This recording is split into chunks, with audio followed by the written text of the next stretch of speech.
ئازان سڵاو خۆشحاڵین لە بەرنامەیەکتری ڕاڤە بە دیدارتان شاد دەبین. تەوەری ڕاڤەکردنی ئەم بەرنامەیەمان ئامادەکاریەکانی کۆمیسیۆنە بۆ هەڵبژاردنە گشتیەکانی پەرلەمانی کوردستان بە میوانداری بەڕێز و خۆشەویست کاگارام عەلی کادری پێشکەوتووی پارتی دیموکراتی کوردستان. کاگارام خۆشحاڵین بەخێر بێت. کاگارام دەنگ و باسی هەڵبژاردنەکان فەزای سیاسی تەنیوە، بە تایبەت دەگەڕێمە بگەڕێنەوەانێ بۆ ناوەڕاستی ساڵ کە لە 12 هەڵبژاردنێک لە عێراق کرا بۆ هەموو کەم و کۆڕی و کێشە و شکالەتانەی کە لە خۆیەوە گرتبوو کە بە جۆرێک ئەستەنگی دروست کردووە. بەشێ لەلایەن سیاسیەکان داوای ئەنجامدانی هەڵبژاردنیانە کرد، بەشێک داوای دووبارەکردنەوەی ژمارنەوە دەنگەکانیانە کرد و لە کۆتاییە ئێستا عێراق لە فراغێکی یاساییایە و تا ئێستا نەتوانرا حکوومەتی نوێ عێراقی پێک بهێنرێ سەربارەوەی کە خولی پێشوو کۆتایی هاتووە. هەڵبژاردنەکانی هەرێمی کوردستان سەربارەوەی کە ساڵێک دواخرا بەهۆی ئەو ئەستەنگ و کێشانە کە هەبوون لە کاتی ئێستای حکوومەتی هەرێمی کوردستان لە مانگی شەشەوە بڕیاریاوە کە کۆتایی مانگی نۆ مانگی ئەیلول هەڵبژاردنی گشتی لە پەرلەمانی کوردستان ئەنجام بدرێت و خەڵکی کوردستان دووبارە بچنەوە سەر سندووقانی دەنگدان جارێکی تر متمانەی خۆیان بۆ حیزب و لایەنە سیاسیەکان بەو نەخشە تازەی کە خەڵک بڕیاری لێە بۆ نەخشە تازەی کە ڕای گشتی ڕای جەماوە و بە تێگەشتنی خەڵکی کوردستان جارێکی تر متمانە بۆ هێز لایەنە سیاسیەکان دووپات بکرێتەوەنێ. نازانم خوێنەوەی بەڕێستان بۆ ئەو دۆخە چیە لە کوردستان کە لە کاتی ئێستایە هەڵبژاردن بۆتە پرسێکی سەرەکی هەم میدیاکان هەم ناوەندە سیاسیەکان هەم هێز و لایەنە سیاسیەکان. بە تایبەت ئەگەر پرسیارەکە لێوە دەست پێ بکەم ئەو ئامادەکاریانەی کە کۆمیسیۆن دەستی پێکردووە و ژمارەی یاوە بە حیزبەکان و لە هەوڵی پاکردنەوەی دەنگی دەنگدەران و کۆمەڵێک ڕێوشێنی گرتووە دەبەر چۆنیان خوێنیتەوە؟ زۆر سپاس کاک سەربەز. دیارەوەی کە بینی وەک جەناب داماژەت پێکرد لە سینۆ خولی پێنجەمی پەرلەمانی کوردستان هەڵبژاردننی بۆ دەکرێت. دیارە بەشێک لەلایەنە سیاسیەکان سەرەتا مقۆمخۆیەوە هەبوو کە دوا بکەوێ یا بە هەروە کارێک بێ ئەم هەڵبژاردنە لە کاتی خۆی ئەنجام نەدرێت، بەڵام وەک جەناب داماژەت پێکرد لەمای شەشە بڕیاری لێدرا کە لە نۆ کە وادەی دوای ساڵێک درێژکردنەوەی بوو هەڵبژاردننی پەرلەمانی کوردستان ئەنجام بدرێت. لە کاتێکە یەکەم جا بڕیار وا بوو کە هەڵبژاردنی ئەنجومەنی پارێزگاکانیش بە هەمان شێوە لە هەمان کاتا بکرێت، بەڵام بۆ دوو مانگی تر دواخرا بۆ مانگی 12. بەشێک لایەنە سیاسەکان لەگەڵەوەیان نەبوون کە هەڵبژاردن دەو تۆقیتیا بکرێت، بە تایبەتتر دوای هەڵبژاردننی پەرلەمانی عێراق لە 12/5 کە بەشێک لەلایەن سیاسەکان گرێوان لەسەرەوە کردبوو کە پارتی دیموکراتی کوردستان ڕێژی دەنگەکانی بە شێوەیەکی بەرچاو کەم دەکات، یان ئەتوانن بڵێن کە ئەکەوێتە ڕیزبەندی سێم و چوارەمی لایەنە سیاسەکان لە کوردستانیش نەک لە عێراق، بەڵام کە بینیان نەتیجەی هەڵبژاردنەکان سەرەڕای ئەو تەزویراتە زۆرەی کە لە پارێزگای سلێمانی لەسەر مستەوای پارێزگای سلێمانی لە پارتی و لایەنە سیاسەکانی تر کرا لە هەنێکیان بینە پارتی هێشتا هەر حزبی ڕقەمیەکە لە سەر ئاستی عێراق نەک وەک هاوپەیمانی تەنها وەکو حزبی ڕقەمیەکە لە سەر عێراق. ئەمما ترسێشتری لا دروستکردن دوا بە دوای ئەوەش ئەو کۆنگرەیەکە یەکێتی زانایان لیژنەی تەنفیزی یەکێتی زانایان ئەنجامیدا لە 31 ئەندامی کۆنگرە پارتی دیموکراتی کوردستان توانی 22 ئەندامی کۆنگرێ واتە بربژێری پارتی دەربچێت و یەکێتی تەنها 3 ئەندامی لەو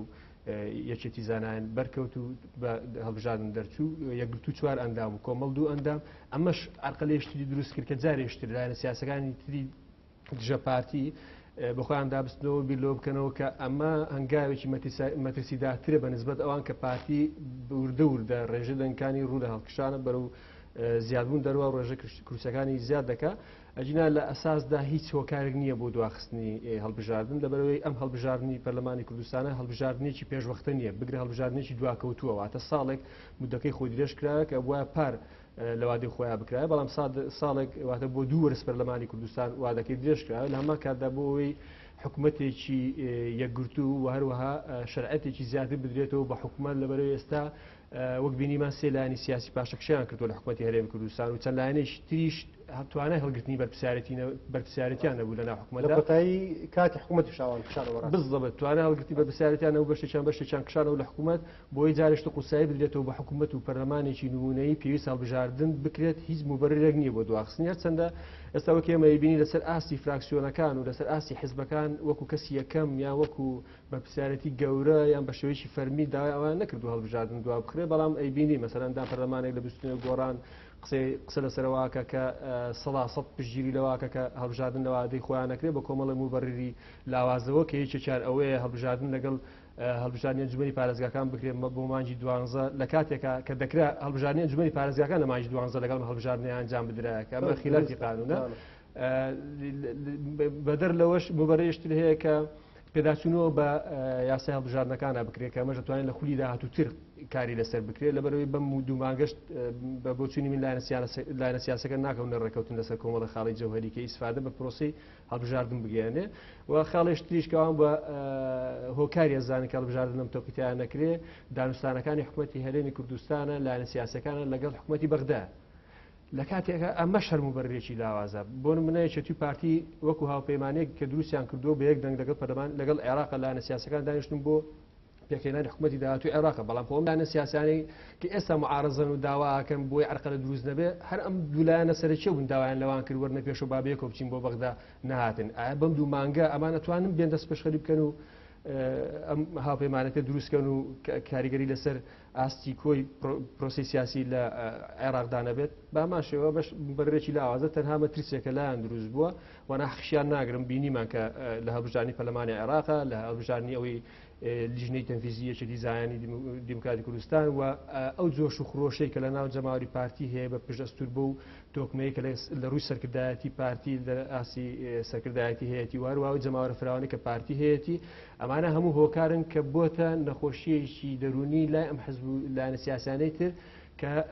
گومان لەوە بکەن کە لە هەڵبژاردننی داهاتوو هەڵبژاردننی پەرلەمانی کوردستان لە سینۆ پارتی ڕێژێ دەنگەکانی بەرچاو زیاد دەکات ئەمە ترسە سەرچەکەیە نەک ئەو مبەررە لاوچانە کە ئێهێنەوە و لەبەر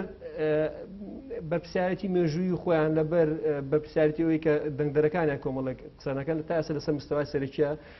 ئەلانە نەکردووە کە لەگەڵ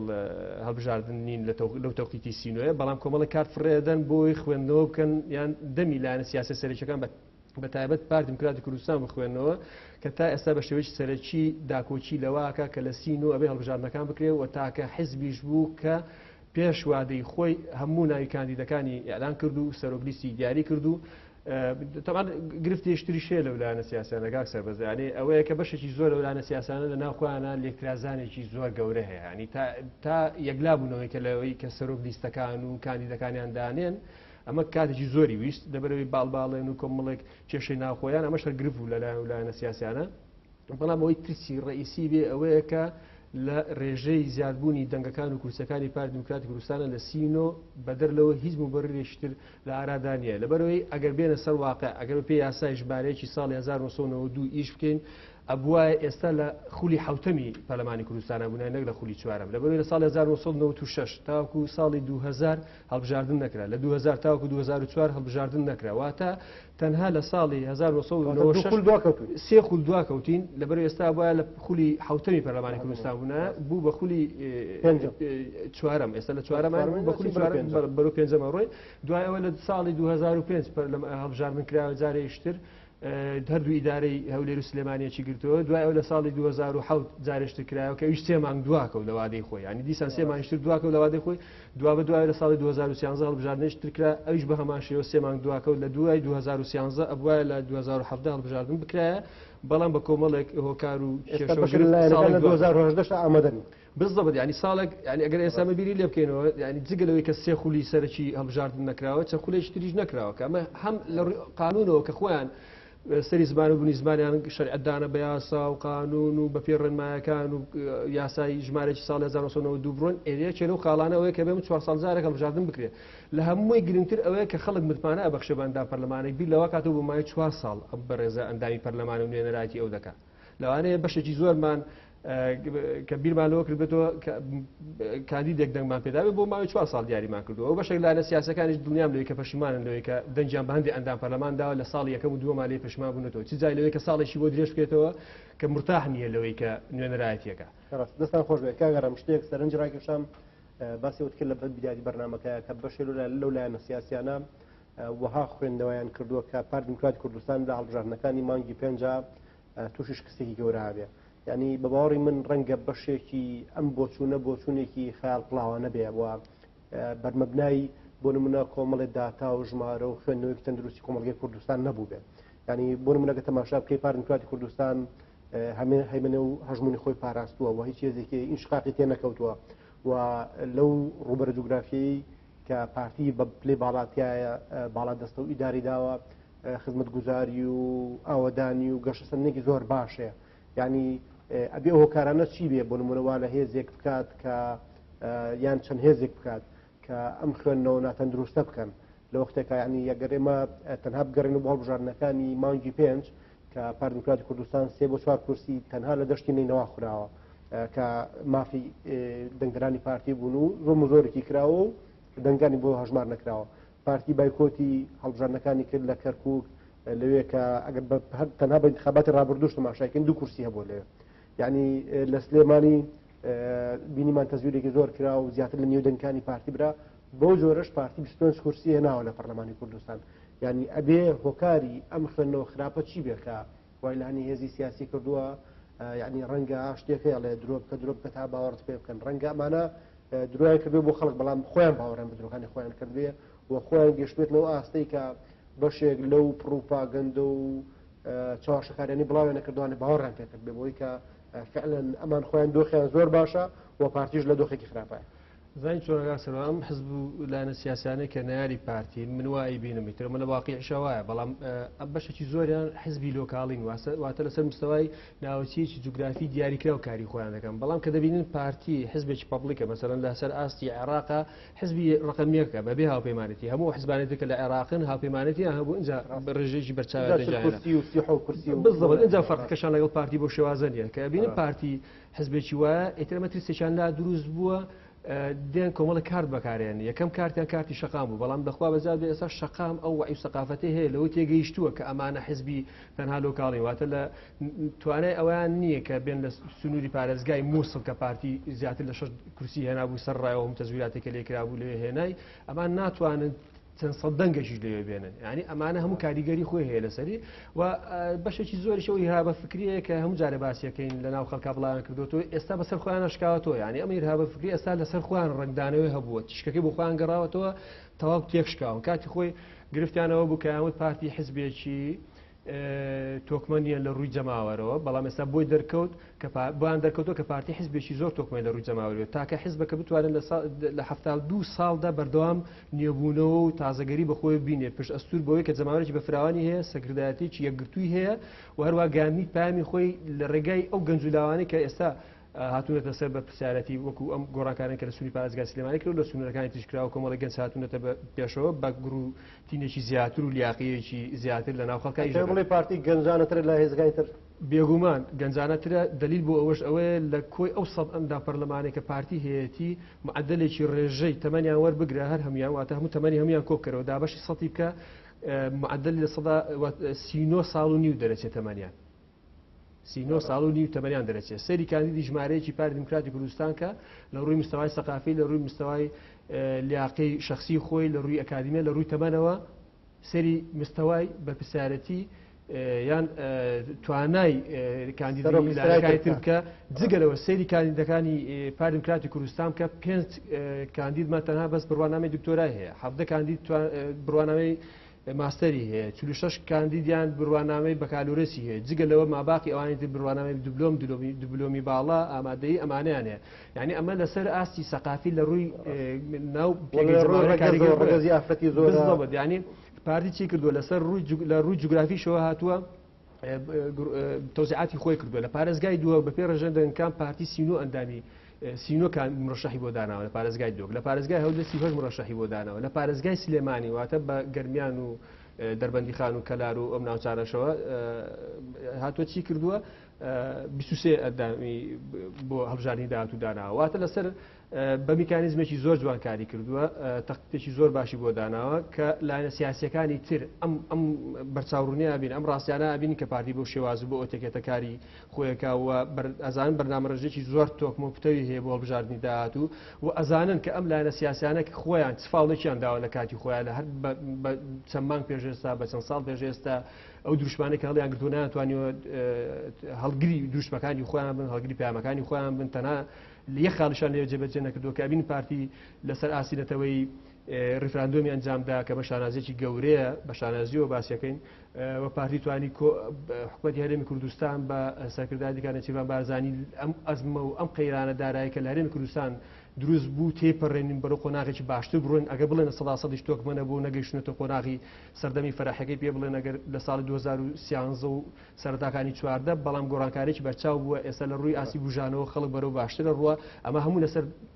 دەستی دەسەڵاتدارێتی ئەو شخصانە بوون کە کەسی دیار و بارز ناو پارتی دموکراتی کوردستان. دەستخۆش بێ کاگەرم هەر لە تەوەری هەڵبژاردنەکانە باسێکەوەت کرد کە بۆ نمونە بەهار مەحموود وەکو پەرلەمانتارێکی گۆڕان داوای ئەوی کردووە کە هەڵپیان باشە پێیان گونجاو هەڵبژاردنەکان دوام بکەوێت. هەڤڵ کێسانی دوێنێ کە یەکێک لە پەرلەمانتارە کۆنەکانی بزنەوەی گۆڕان دووبار لە مەقالێکە لە سایتی ئاوێنە نوویست دووبارە باسیەوە کات و داوای کردووە کە هەڵبژاردنەکان دوام بخرێت. هەندێک لایانی سیاسی تر لە یەکێتی لە کۆمەڵی ئیسلامی ناشاردوێتەوە و داوایان کردووە کە هەڵبژاردنەکان دوام بکەوێت. ینی لە وەختێکە کە ئەم هێز و لایەنە سیاسیانە پێشووتر لە ڕابردووە زۆرجار پارتیان تاوانبارەکە بۆی کە پارتی ڕێگرلەوەی هەڵبژاردن بکرێ پارتی هۆکارە بۆی کە هەڵبژاردنەکان دوام بکەوێت گوشار لە کۆمیسیۆنەکە دۆخی سیاسیەش لەژێنێ نازانم هەر شتێکە ئەوان پێیان باش وەکو پڕوپاگەندایان خسە بازار و بازاڕێن بۆ پیا کرد لەسەرەوەی کە پارتی ڕێگرێت لەوەی کە پرۆسە هەڵبژاردن وەکو یەکێ لە پرەنسیپە سەرەکیەکانی دیموکراسیەت سەرپێی خۆی کوێ لە کوردستان. بەرز ئەمەژە بۆ کرد کە پارتی لیستێکی تۆکمەی پێشکەشی پەرلەمانی کوردستان کردووە.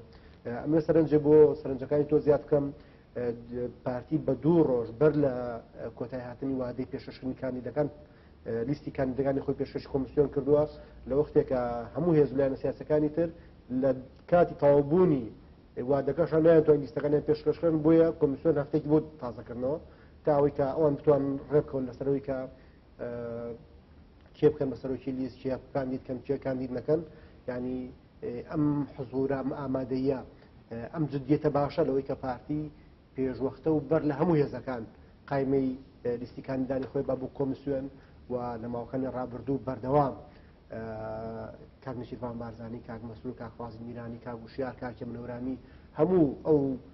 قیادەی پارتی تاکید لەوەکەنەوە کە پێویستە لە وادەی خۆیان هەڵبژاردن بکرێ و پارتی دموکراتی کوردستان هەر ئەرکێکە لە ئەستۆی ئەوە وەکو حیزبێکی سیاسی ئامادەی جدیەتی هەیە بۆی کە پرۆسەکە سەرخە ینی خوێندنەوە بۆی کە بۆ نمونە واقعەکە ئەوەی کە ئێمە لە میدیاکانەوەی بینین ئەو ڕاستیانەی کە بەرجەستا بن ئەوەی کەمە لە کۆمیسیۆنی بینین 2 ڕۆژ پارتی پێشوەختە لیستەکەی پێشەشەکە ئەوەی بەڕێزت باست کرد کە پارتی لە سەرۆکی لیستەکەی و تا دوایین ژمارەی لیستێکی تۆکمە لیستێکی کۆمەڵی گەنجی خوێندەواری خاوەن بڕوانامە لە تاوی ناوچە جوگرافی جیاوازەکانی کوردستانە و بەم ئامادەی حضورەوە یعنی ئەم خوێندنەوەیە شیاوی ئەوە نییە کە بۆ نمونە ڕای گشتی ئاگداری ئەوە بێت کە بەرچاو ڕۆشن بێ بەرامبەر بۆی کە نابێت بەڕاستی چیتر بۆ پرۆپاگەندانە بۆ قسانە بۆ دروشمە زلانە بۆ دروشمە شاخدارانە هەڵبخەڵەتێن لە وەختێکە ئەم هێزانەی کە هاتوون داوای گۆڕانکاریانە کرد کە بیرمان نەچێت زۆرجار داوا هەڵبژاردننی پێشوەختیانەکە پێشەوەی وادەکردنە تەواو بێ ئێستا لە دوای ساڵێک لە تەواوبوونی وادەکەش ئەوە نەمەدی هەڵبژاردنیان نییە. ئەزانی کاک سەربەز زۆرێک لەم لایەنە سیاسیانە پێشتر تۆمەتیان بۆ پارتیە بەخشیەوە کە کادران و لایەنگرانی پارتی یان ئەوانەی کە مرەشەح بوون بۆ پەرلەمانی کوردستان یان ئەوانەی کە لە ئاسی بەرپرسیارەتیدان کەسی زۆر تۆکمەنین یا ئەتوانین بڵێن لە ڕووی ئەکادمیەوە کەسی ئەکادمی نین لە ڕووی شادۆوانەوە. ئێستا بینین کە ئەم لایەنە سیاسیانەی تر کە بەربژێرەکانیان پێشکەش بە کۆمیسیۆن کردووە مقارنەتێک دروستە بێ لە بینی بەربژێرەکانی پارتی بەربژێری ئەم لایەنانەی تر یعنی بە پێچەوانەوە خەڵک ئاسیش سەقافی وای هەیە کە بتوانێت ئەو ڕاستیانە خۆی بە چاوی خۆی ببینێ و یەکلایی بکاتەوە. بەشێکی زۆر لە هاوڵاتیانە بینم بەرەکەوتنمان لەگەڵ خەڵک هەیە لە ئاسی شەقامە بینین کە خەڵکێکی زۆر لە گۆڕان لە یەکێتی لەوانە بێزارن لەوەی کە بە مێژووی دروستبوونی ئەم حیزبانە نەیانتوانیوە کە هەڵگری بەرپرسیارەتیەک بن کە لە ئاستی داخوازەکانی خەڵک و جەماوەر بێت تەنها پارتیەکە بتوانن. خەڵکم بینیوە خۆی داوای کردووە کە داوا ینی حەزەکەن پڕ بەدڵ پارتی بێن لە پارێزگای سلێمانی خزمەتێ بکە بۆی هەولێری سلێمانیش وەکو هەولێری لێ بکرێت لە ڕووی ئاسی خزمەت گوزاریەوە. ئێمە ناڵێن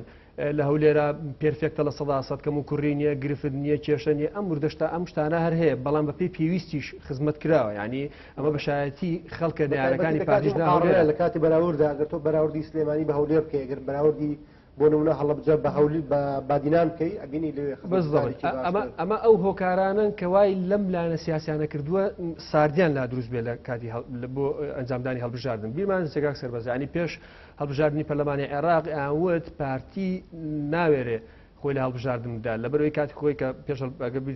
بیرمان بێتەوە پارتی داوای کرد کە هەڵبژاردننی پەرلەمانی عێراق بایکۆتکەن لەبەرەوەی کە عێراق کۆمەڵی گرفت و کێشە و ئەم ناوچانەی کەرکووک و ئەو هێرشانەی سەر پەرلەماندانی کوردستان ئەویست بایکۆتی کە هەتا دوجار ئەو بوو پارتی لە قۆمخۆی وایە بوو کە بە تەنیا بایکۆتی بکە بەڵام تەنها لەبەرەی خاڵ بایکۆتی نەکرەوە بوو کە سیستەم و شێوازی هەڵبژاردنەکە وا بوو ئەگەر پارتی بایکۆتی بکردایە ئەم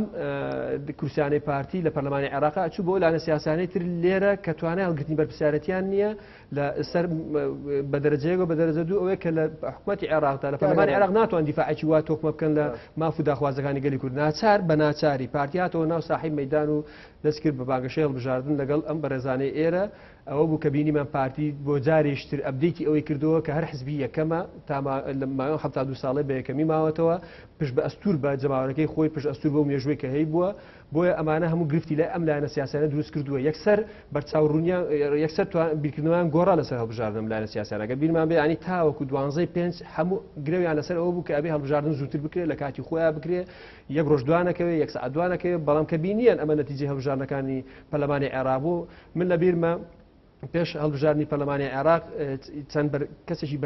بەرپرسیاردار لە ناو حزبە سیاسەکانی ئەم سنوورە قسان لەسەرەوە کرد ئاوت ئەم هەڵبژاردنە یەکلاکەرەوەیە ئەم هەڵبژاردنە ڕێنیشاندەرە بۆ هەڵبژاردننی پەرلەمانی کوردستان بەڵام کە ئەمە نەتیجەکەی بوو ئێستا ترسانێ نیشتووە کاگەرامەگەر بیرمان بێت زۆر بە باڵای سیستەمی ئەلکترۆنیشە گۆرانیان وت و کە سیستەمێکی زۆر باش و هەانی خەڵکیان نەبسم هەڵبژاردن ینی بەڵام بینیشمان دوایی کە چۆن پێچەوانە بۆیەوە و حتا تاسە بایکۆتی ویان کرد بچنە پەرلەمانی عێراق بەشێ لە لیستەکان و ئیشکالیان هەبوو لەگەڵ هەڵبژاردنەکانە باسێکی وت کرد کە پارتی داوای کردو هێز لایەنە سیاسەکان بایکۆتی هەڵبژاردن بکەن یعنی سەرنجامی ئەو نەتیجەی کە ئێمە بینیمان لە هەڵبژاردنەکانی عێراق لەو خڕوقاتە زۆری کرا لەوەی کە کۆمیسیۆن نەیتوانی بێلایەن بێ لەو تەزویراتە گەورەی کە کرا یعنی خوێندنەوەکەی پارتی بەڕازگەڕا بەڕاستی کە داوای ئەوەیە کرد لە عێراقا کە ڕەنگە زەمینی هەڵبژاردن نەبێ بەتایبەت لە ناوچەکانی مادەی ١40 لە کەرکووک و خانەقین و شنگال و ناوچە کوردستانیەکانی دەشتینەوە نینەوەیە یعنی خوێندنەوە دوانیە کە زۆر جار ئەو شتانەی کە پارتی تەقدیراتی بۆ کردووە و خوێندنەوەی بۆ کردووە خوێندنەوەی کە ڕاستەقینەتر بووە و واقعیانەتر بووە وەگلەوەی کە بەشێک لەم بەناو ڕۆژنامە نووسون و سەر و هێزە و پستێنانە کە بەڕاستی وەکو جەنابش باسێ کرد هەم شانی بەرپرسیارەتیان نییە و هەم زۆر جار چاوەشەکار بوون تەنانەت چاوەشکار بوون لەگەڵ خۆشیانە دقیق وایە پێشتر کە ناڵم باسییان لەوە کرد کە ئاوت حکوومەتی عێراق بێت بگەڕێنەوە بۆی داکۆچی لە مافی نەتەوەی گەلی کورد بکەین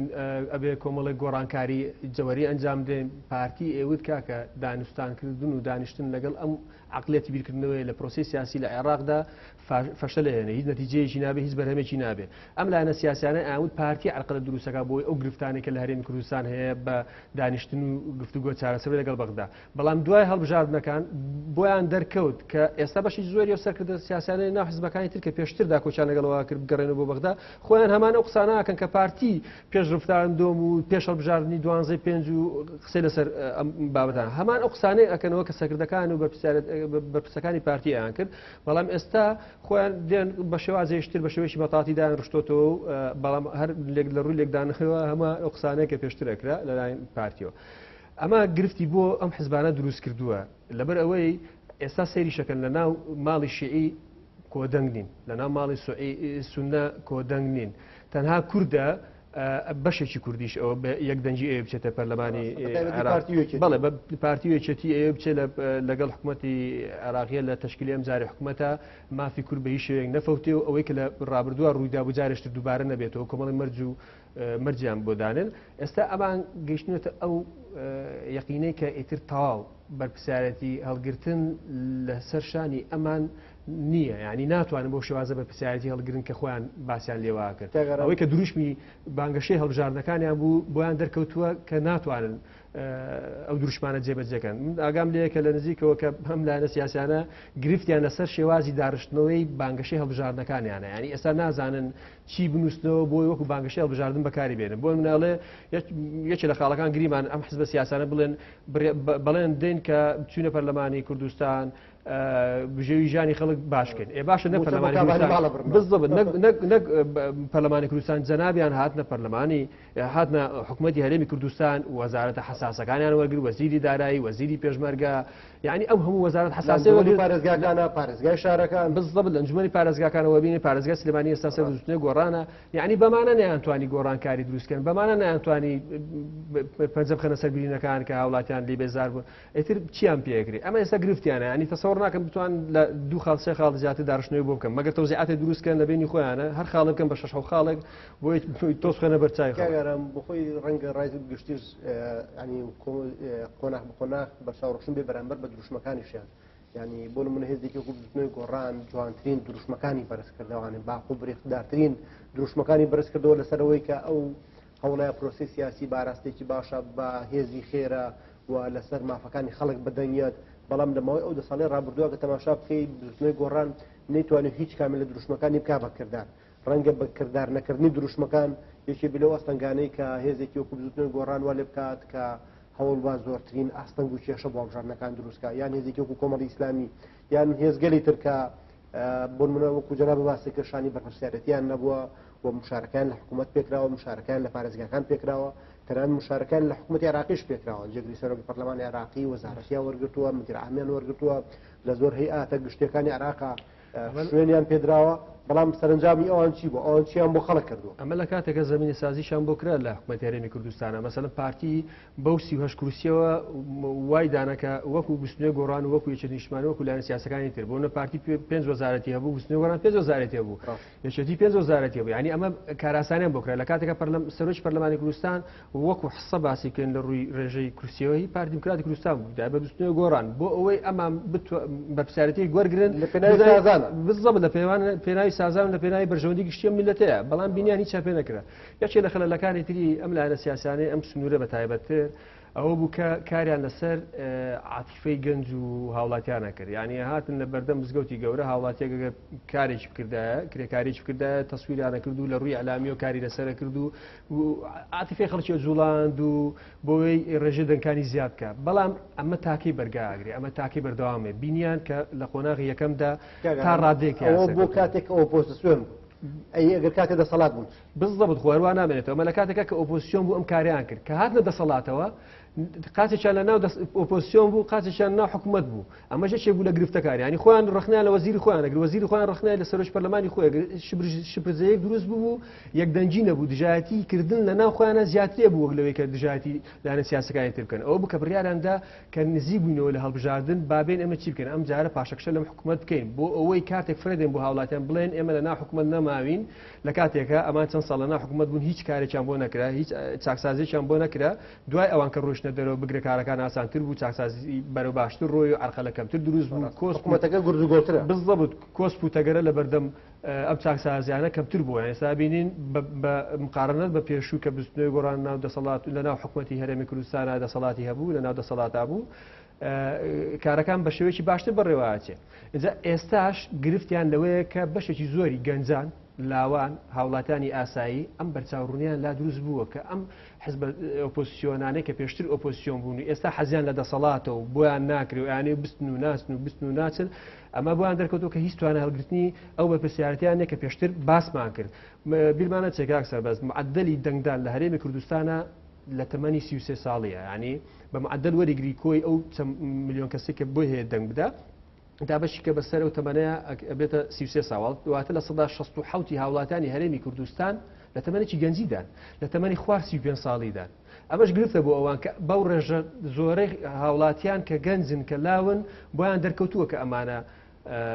هیچ دەسەڵاتێکیان پێ بڕێوە ناچێ هیچ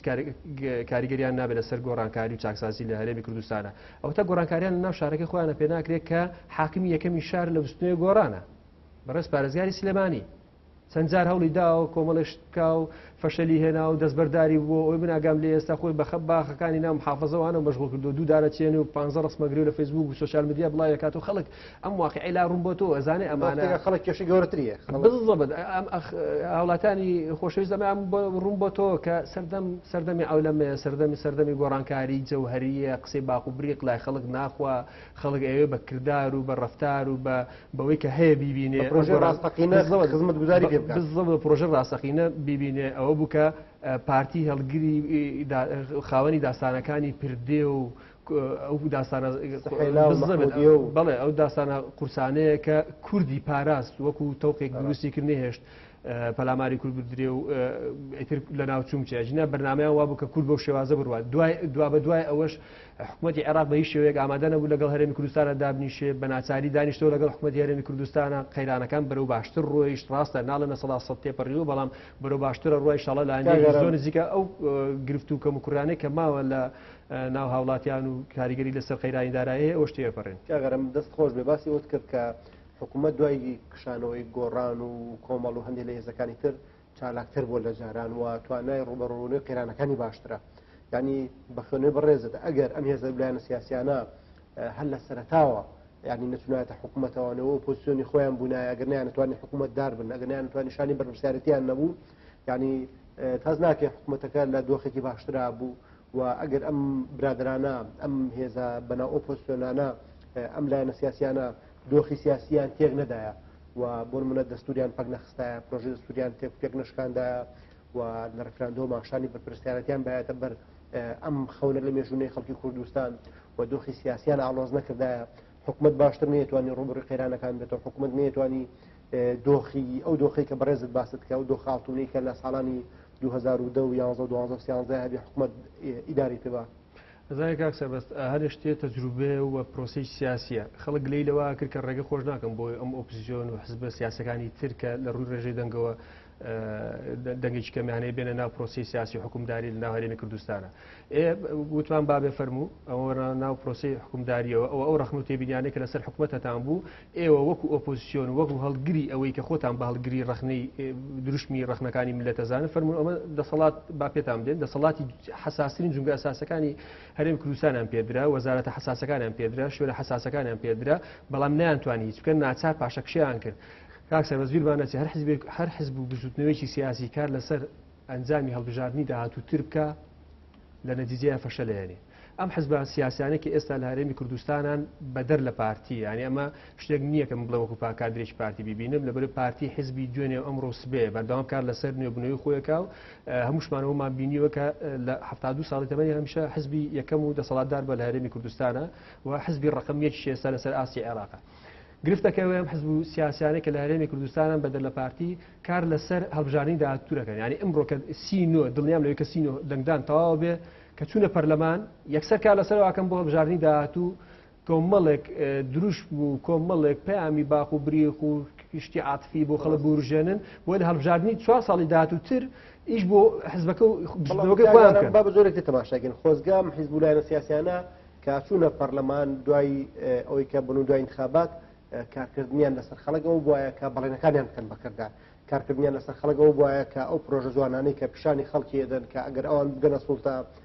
موچە باشەکەن خزمەتگوزاریەکان پێشەخەن وڵات ئاوادانەکەنەوە ژێرخانی ئابووری سەر پێخەن یعنی خۆزگە ئەوان کاریان بۆ بکردا کە ئەم نیشانە بکەن لە جیاتیەوەی کە 4 ساڵی حکوومەتداری و جەنابەت باسیەکەی ئەوان بەردەوام کار لەسەر وەتەری عاتیفەی خەڵکەکەن و بەردەوام دروشم و بەردەوام قسەکردن و بەردەوام ڕەخنەگرتن یعنی مە ئیشکالتە سەرەکیەکەش نیە بخۆی دقیق ئەمە وایە مەسەلەن بۆ نمونە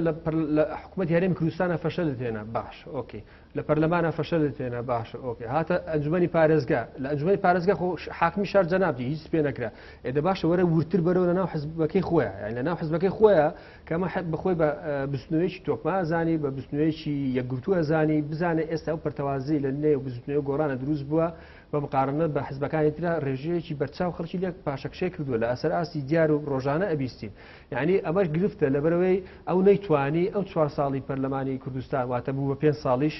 ئیش لەسەر پەیامەکانی خۆی بکە کار لەسەر ئەو خاڵە لاوازانە بکە کە هاوڵاتانی هەرێمی کوردستان معاناتیان بەدەستیەوە هەیە مەسەلەن بژێوی ژیانە هەرۆ کارێک لەوە کارانەیە بەکردارکردنی دروشمەکان بزدەوت بەکردارکردنی دروشمەکان ناتوانانی وە کار لەسەرەوە بکەن ئەگەر بڕیار وایە کە ئەوان گرفتیانەوە بێ کە ڕێگایان بۆ خۆش نەکراوە بە پێچەوانەوە من وا بینم کە زۆرترین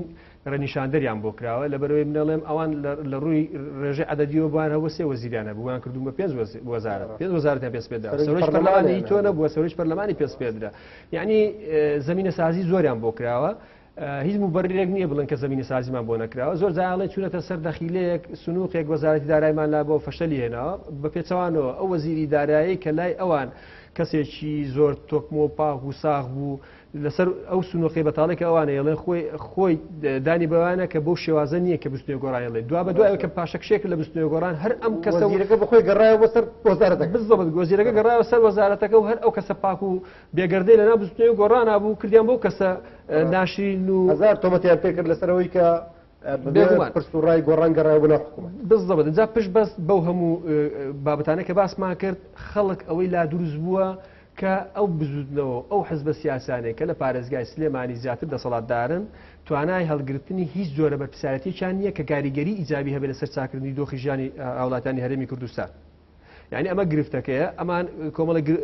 دروشمیان هەڵگرتوون ناتوانانی جێبەجێ بکە باشە دوایەوە لە حکومەتی هەرێمی کوردستان بوو ناتوانانی چاکسازیە بکەن دەرفەتیان بۆ ڕەخسا وتیان ورنە پێشەوە لەگەڵمانە کۆدەمون با چاکسازی بکەن ئێستا لە دوامی خاڵە ئەوەیە کە ئانوێ ئەوەی کە ئەم حزبە سیاسانی ئێرە ئامود باچین و بۆ حکومەتی عێراقی ئێستا پارتی و یەکێتی و ئەڵێن وەرن با بە یەک دەنگ و بە یەک پاکێج و بە یەک بەرنامەی کارکردن بگەڕێنەوە بۆ حکومەتی عێراق و لەگەڵیان دابنیشن بەڵام ئەمە هەر لە یەکەم خاڵی دانیشتنیانە پاشگەز بوونەوە ئامادەی ئەو دانیشتنی لەگەڵ پارتی و یەکێتیان لە کاتێکە سەر ڕایبوونی و تەزویراتێکە کرابوو ئەوەی من بزانم دڵنیام لەوەی کە ئەم حزبە سیاسیانە هەر کاتژمێر شەشی ئێوارەکە هەڵبژاردننی 12 کۆتایی هات یەکسەر بەیاننامەیەکیان بڵاو کردەوە نازانم بەیاننامە پێشتر ئامادەکاری بۆ کرابوو پێش هەڵبژاردن حازر کرابوو کە ئەمە ساختە ئاکرێت لە کاتێک کەشتان پرۆسەکە کۆتایی پێ نهاتبوو بەیاننامێکیان بڵاو کردەوە کەم بە ئەم هەڵبژاردنە یاسایی نیە و ساختەکاری کراوە بۆ ڕازێبن کە بێ سەرکەوتنیەوەیان تۆمار کرێ گەر ئەوان سەر نەکەوتن پرۆسەکە بێگومان وە دڵنیاشم بەم کاتی ئێستاشەوە ئەمە لە بەرنامەکەی بەڕێستا ئاماژە پێەکەین لە سینۆ هەڵبژاردن کە تەواو بوو هەر بۆ ئێوارەکە دیسان بەیانامێشتی بڵاوەکەنەوە کە ئەم هەڵبژاردنە ساختێت یاکراوە و ئەم هەڵبژاردنە بەدڵی ئەوان نیە ئەم هەڵبژاردنە گرفتی هەیە ئەمە لە حزبێکی سیاسی و یا لە بستنەوەی سیاسی زۆر کلاسیکە چێت بستنەوەی سیاسی ئەبێ هەڵقوڵاوی ناو جەماوەری خەڵک بێ بە پێچەوانەوە ئەمانە هەڵقوڵاوی ناو جەماوەری خەڵک نین بگرە کۆمەڵی کەسی بێزار زویر یان کۆمەڵی کەسی بالضبط کۆمەڵی کەسی بێتاقل لە ناو لایەنە سیاسەکانی ترەوە هاتوون لێ کاری خۆیانەکەن بەشێکیان بۆ پاکردنەوەی پەرێزی خۆیانە لە ناو حیزبەکانی تر هاتوونەتە ناو بزنەوەی بەشێشتریشان هەروە ڕاهاتون کە دوای بە کۆمەڵی بەرژەوەندی بکەون و دوای کۆمەڵێک قسە دروشمی باق و برێ بکەون و ئێستاش بەردەوام خەڵکیان لێتە چێتەوە بە هەموو ئەم لایەنە سیاسیانە تەنها ئەوەی کە وەکو حزبی یەکەم ماوەتەوە لەسەر ئاستی سیاسی لە حکومەتی لە هەرێمی کوردستان و لە عێراق و لە ناوچەکەش پارتی دیموکراتی کوردستانە و ئەبینین ڕۆژ بە ڕۆژ لە دوای ڕۆژ هەموو وەفد و نوێنەرانی وڵاتانی بیانی و وڵاتانی دراوسێ سەردانی بارگای بارزانانی دەکەن ئەمە خۆی گۆڕانکارێکی زۆر گەورەیە لە کاتێکا کەس گرێوان لەسەرەوە بوو کە ئیتر تەواو بارزانی دەسەڵاتی نەماوە بارزانی هیچ شتێکی پێ ناکرێت ئێستا لە دەروی پرۆسی سیاسی ئێستا بۆیان دەرکەوت کە تەنها بارزانیە دەتوانێت ئەو گۆڕانکارە جەوهریە بکات کە لە خزمەتی گەلی کوردستان بێ دوای ئەو بیرمانە چێ پارتی دیموکراتی کوردستان بە دەرەجەیەک خاوەنی ئەوەیە کە داوا بکە حکومەت دەوڵەتێکی کوردی دروست بێ وەشەڕشی لەسەر کردووە وەشەڕشی لەسەرەکە ئەوە بوو ڕێفراندۆمی ئەنجامدا ئێستا ڕێفراندۆم تاپۆیکی ڕەشە لە جیرفانی هەموو تاکێکی گەلی کووردا هەر کاتێک بیوە بەکارهێنێ ئەمە ژێچێکە لە ئینجازە هەرە گەورەکان بوو کە بۆ پارتی گەڕاوەتەوە بە شارازی و باسیەکەین لە نەتیجەی کۆتاییە لە هەڵبژاردننی پەرلەمانی سینۆ بەرهەمی هەموو ئەو کارە چاکانەی کە پارتی کردوەتی لە پرۆسی سیاسی لە هەرێمی کوردستان و لە عێراق و لە ناوچەکە دەبینین کە بازەکەی چۆن وەرەگرێتەوە دڵنیام لەوەی کە خەڵکی شایەتی وەردا کە تەنها پارتی بتوانی ئەم ئەزمەیە لەسەر ئاستی حکومەتی هەرێمی کوردستان تێپەڕێنێ و بەوەی کە کۆمەڵێک گۆڕانکاری کرد و کۆمەڵێک چاکسازی کرد و طبعاً بە هاوکار لەگەڵ هەندێک لایانی سیاسی تر ئەویش وەکو شخص و وەکو ئەشخاص دەناویدا ئەجینا بەشی زۆری حزبە سیاسیانە خاوەنی کۆمەڵێک مێژووی زۆر ناشرینن بەداخەوە کە منەوە قسەیەکەم ئەبینن کە ئەندە حزبی سیاسی خاوەنی ئەنجامدانی 16 ئۆکتۆبرن بە هاوکاری لەگەڵ لایەنە سیاسەکانی تر یا ئەگەر هەر هیچ نەبێ ئەو لایەنە سیاسانەی تر کە لەگەڵ 16 ئۆکتۆبریش نەبووبوون بە وتارێک بە دروشمێ بەڵام بێدەنجیان لێ کردووە کە ئەمەش گرفتێکە لە مانگی 5 ئەگەر قسەکەشت پێ بڕم لە مانگی 5 لەسەر دوو کورسی خۆیان کە فەوتا بوو یعنی دنیایان هێنا بوو هەلەکە سەما کۆبوونەوە 5 قۆڵ و 6 قۆڵیانەکەی ئەچوونە باڵستانەی وڵاتان ئەتونە نەتەوەیەگرتوەکان سکاڵایان بەرزەکردەوە بزدەبێت ینی دنیایان هێنا بە سەرخەت لەبەرەی دوو کورسیان فەوتاوە بەڵام تۆ نیوەی لە سەدا 50 شتێکی خاچی کوردستانە لەدەستدا بە هاوکاری بەڕێبەری حزبێکی سیاسی کوردی لێ ناتی دەدەن تەنها بە وتارێکیش تەنها بە کۆمنتێکیش قسە لەسەر بەیاننامەیەکیش ئامادە نەبوون کە ناڕزای دەبڕن بزدەبێت بە بەیاننامێکی ناتی ناڕزای لەسەر ئەم بابەتە دەربڕی ئەمانە هەموو گرفتن ئەمانە هەموو هۆکاری لاوازبوونی ئەم لایەنە سیاسیانن ئەو خاڵە سیلڤیانن کە هەوڵاتیانی هەرێمی کوردستان لە بەرچاوی گرتووە و لە هەڵبژاردننی 2010 ئینشاءالله باجی خۆیان وەردەگرنەوە خەڵک سزایاندا. دەستان خۆش بێ کاگەڕام ئەوی من لە کۆتایی بەرنامەکەی لە قسەکانی جەناب تێگەیشتم ئەم خەوش و کەم و کوڕیانە لە بەرنامە و لە ڕەفتاری هێزە بەشە لە هێزوو لایەنە سیاسیەکان هۆکارە بۆی کە ئەوەن هەوڵێکی گەورە تەقەناکی گەورە بن بۆی کە لە سینۆیە هەڵبژاردننی گشتی ئەنجام نەدرێت چونکە ئەو ڕفتارانەی کە بەڕێزت باست کرد ئەو خۆش و کەم و کوڕی و ئەو ناتەواوی زۆرانەی کە لەم هێزوو لایەنە سیاسیانەیە لە ڕفتاریان لە کرداریان لەو تەجروبە خراپی کە پێشەشیان کردووە هۆکارە بۆی کە لە هەڵبژاردننی گشتی بترسن و ئامادەیان نەبێت بچنە بەردەم سندوقای هەڵبژاردن و جارێکتر متمانە لە خەڵک وەربگرنەوە. تەسەورەکەم تێگەشتنی من بۆ خوێندنەوەی جەنابتانەوە بێ بەرنامەکە چڕوپڕ بوو و تەوەری بەرنامەکە هێنە قسەی زیاتر لەسەر بکەین کاتی بەرنامەکەمان تەواو بووە کاگارام عەلی کادری پشتکۆتی پارلەمانی کوردستان خۆشحاڵ بووین کە لە ڕافە ئامادەبووی لەگەڵمان. سپاس بۆ تۆ خۆش بێ ئەزان تا ڕافەکردنی پرسێکی تر بەخواتان ئەسپێرین خواتان